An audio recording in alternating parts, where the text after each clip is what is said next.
Как выглядит продвинутый уровень на английском и на чем стоит фокусироваться, чтобы его достичь? Многие думают, что C1 и C2 это побольше слов и посложнее грамматика. Но на самом деле дело не только в этом. Все решает то, как вы говорите, насколько естественно и точно выражаете мысли и как чувствуете язык. В этом видео я расскажу, что действительно отличает продвинутый уровень и куда стоит направить усилия, если вы уже B2, но не можете сдвинуться дальше. Первое– это упор на абстракцию, рассуждение и дискуссию. На продвинутом уровне ученики уже могут свободно оперировать абстрактными понятиями. Они умеют выражать тонкие суждения, анализировать идеи, рассуждать и вести аргументированную дискуссию. Поэтому в учебных материалах, экзаменах и в академических и профессиональных контекстах чаще всего встречаются более абстрактные темы. Общество, культура, этика, философия, психология, язык и коммуникация, искусство, эстетика. Что касается грамматики, речь продвинутого ученика гибкая, он свободно переключается между структурами, понимает их уместность и тон.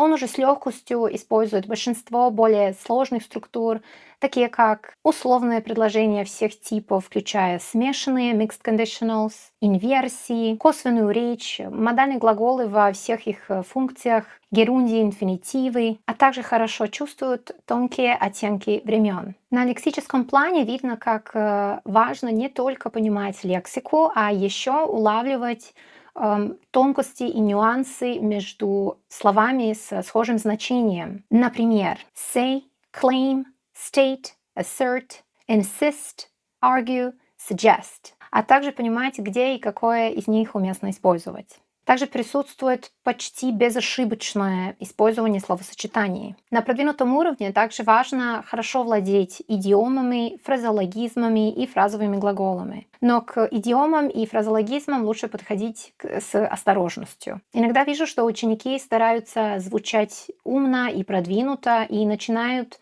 пичкать свою речь идиомами, что в итоге делает ее неестественной. Представьте, как выглядел бы аналог на русском, если бы я сейчас начала говорить следующим образом. Ну, я, как водится, не лыком шит, поэтому схватила быка за рога и, недолго думая, решила идти ва-банк. Поэтому пришлось попотеть и выложиться по полной. Но в итоге я вышла сухой из воды. Некоторые пытались ставить палки в колеса, но я-то знала, где раки зимуют. Главное, не терять лицо, что я, собственно, и делала. Так что теперь я на коне, и мне море по колено. Согласитесь, это звучит очень странно. Именно поэтому сначала стоит обратить внимание на то, как употребляются эти идиомы, то есть понять их в речи носителя, а лишь потом попробовать аккуратно внедрять их в речь, постепенно и осмысленно. Носители, как правило, их используют гораздо реже, чем нам кажется. Номер 2. На уровнях C1 и C2 становится критически важным осознавать, что мы говорим и кому. То, как мы общаемся с друзьями в баре и, например, с чиновником в мэрии,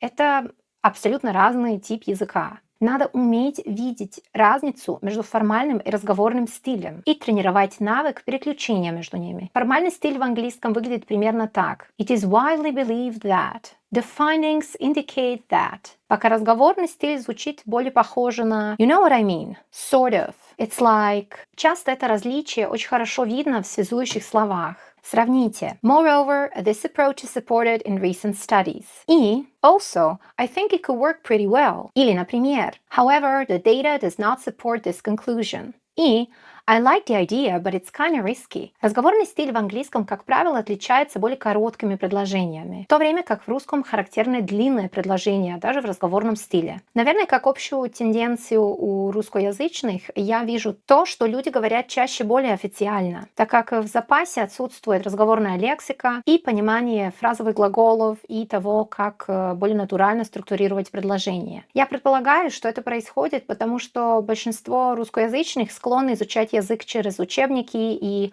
официальные курсы, нежели через погружение в язык. И последнее – мелодия языка. Ученики на продвинутом уровне используют естественные паузы, логическое ударение, интонацию вопроса, иронии, удивления и тому подобное. Они больше не думают столько про слова, сколько про то, как правильно выразить определенную эмоцию на английском. Это ключевой компонент речи учеников на продвинутом уровне. Даже если грамматика и лексика идеальная, Очень тяжело звучать продвинуто, если нет правильной просодии. Что такое просодия? Простыми словами, это мелодия и звучание языка. Она включает интонацию, то есть подъем и падение голоса, ритм, чередование ударных и безударных слогов, паузы. Очень важно, где и когда останавливаться в речи, и ударение, какие слова или части слов подчеркиваются. Как это выглядит в английском? Чаще всего на первом месте у нас так называемый chunking. Это деление речи на смысловые блоки. Это делает речь на английском понятной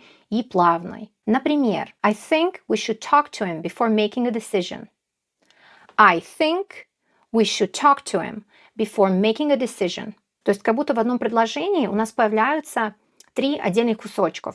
Каждый чанк — это одна мысль, произносимая на одном дыхании с паузой между ними. Второе — это logical stress, то есть ударение на ключевых словах внутри предложения. Это очень важно, потому что в зависимости от того, какое слово под ударением, смысл предложения может меняться. Смотрите, как одно и то же предложение меняется в зависимости от того, какое слово я акцентирую. I didn't say he stole the money. Это значит не я, это кто-то другой сказал. I didn't say he stole the money. Может, он не украл, а взял деньги. I didn't say he stole the money. Это значит, украл он не деньги, а что-то другое. На экзаменах это самый видный признак уровней C1 и C2.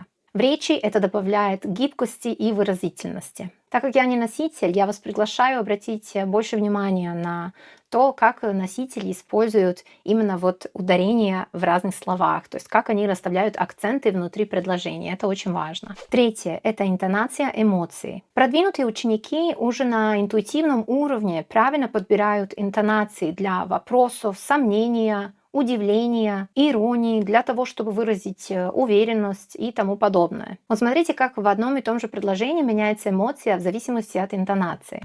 That's great. That's great. Well, that's just great. Well, that's great. Well, that's great.